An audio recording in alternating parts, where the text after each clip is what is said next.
Napag-usapan natin ang patungkol sa naging laban itong sila Zez at Carrera, kung saan ay nakareceive ng power boost itong si Zez, pero instantly pa rin siyang tinapos nitong si Carrera gamit ang kanyang judgment bullet. Pero bago natin simulan itong video na ito ay i-roll muna natin ang intro. Hello everyone and welcome to my channel, ang inyong source ng Tagalog na Tensura Contents. Sa channel na ito ay pinag-uusapan natin ang mga nangyayari sa may Tensura universe. So without further ado, let's get into the video. Nagka-upload nga pala ng solo leveling contents ang Anime Fan Narrations na owned rin ng Anime Kohai. So kung interested kayong manood ng mga contents ng solo leveling, ay pwede nyong i-check yung link sa my description. So ngayon, tinapos na nga nitong si Carrera ang laban. Kaya pala hindi agad ito ginagamit nitong si Carrera kanina dahil nag-enjoy daw siya sa kanilang battle. Gusto rin kasi nitong si Carrera na makapag-gain ng experience laban nga kay Zez. Dahil itong si Zez nga kasing lakas daw niya. Pero nung dumating ang time na nasa panganib na ang buhay ng mga kaibigan ni Carrera nawala na siya ng choice kung hindi ang tapusin ng kanilang laban kasi mas importante sa kanya na sundin itong si Rimuru kaysa mag-enjoy sa pakikipaglaban. Tapos sinabi rin itong si Carrera dito na again mas mahina nga daw kasi itong si Zez kay Zision kaya sa tingin niya daw tapos na siya makipaglaban dito. Tapos ngumiti sa kanya itong si Carrera na parang nangiinsulto.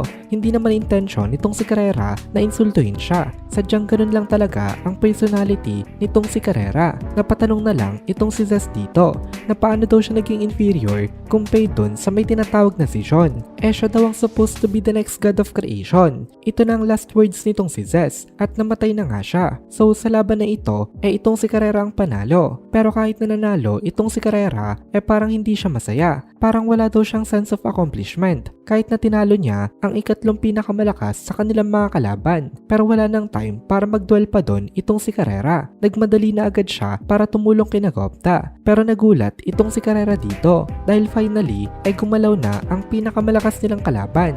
Sabi nito kanina pa daw siya naghihintay para sa may moment na ito. Kanina walang nararamdaman itong si Carrera na kahit na ano, pero bigla siya nakaramdam ng sobrang sakit na sensation sa kanyang mga braso. Hindi lang basta pain ito, mukhang napakalaki ng natamo niya na damage dahil tinamaan siya ng sobrang lakas at napaka-violent na impact. Dahil sa instinct nitong si Carrera nagawa niyang ma-defend ang katawan niya gamit ang kanyang mga braso. Sinalag nito ang sobrang lakas na sipa na galing sa may insect lord na si Zilenius. Napakalakas daw nitong insect lord na ito dahil hindi man lang ito na-detect ng universal perception nitong si Carrera. Mabuti na lang at kahit na hindi niya ito na-detect nakapag-react agad siya. Kasi kung iba daw ang tinamaan itong atake na ito sa kanya, sigurado daw na patay agad yon with just one blow. Tapos nagsalita itong si Carrera na alam niya na daw na magpapakita nga ito. Pero hindi niya daw alam kung bakit nagmamadali ito ngayon. Tapos nagreply naman itong si Zilenius sa kanya na kapag may opportunity daw na atakihin ng kalaban nila hindi daw dapat sila mag-hesitate na i-take ang opportunity na ito. Katulad ng sinabi nitong Insectoid na si Zilenius kanina pa pala siya nanonood sa may battle. Kanina pa siya naghihintay ng opportunity na pabagsakin itong si Carrera. Confident naman itong si Zilenius na higit na mas malakas siya compared sa may demon na ito. As a matter of fact napakalayo daw ng agwat niya dito pero hindi pa rin siya naging careless. Hinayaan niya muna na mag-relax itong si Carrera bago siya dito tuluyang umatake. Minamatyagan pala kasi talaga nitong si Zilenius itong si Carrera kasi alam nitong si Zilenius na may way itong si Carrera na possibly kayang tumalo sa kanya. Ito ay walang iba kung hindi yung kanyang judgment bullet. Ito talagang inaabangan nitong si Zilenius na gamitin nga nitong si Carrera. Aware kasi si Zilenius sa may bullet na ito dahil ang isa sa mga generals niya na tinatawag na si Minaza ginawa niyang observer at nakakatanggap siya ng report galing dito patungkol sa may lalaki na nagngangalan na Lieutenant Kondo.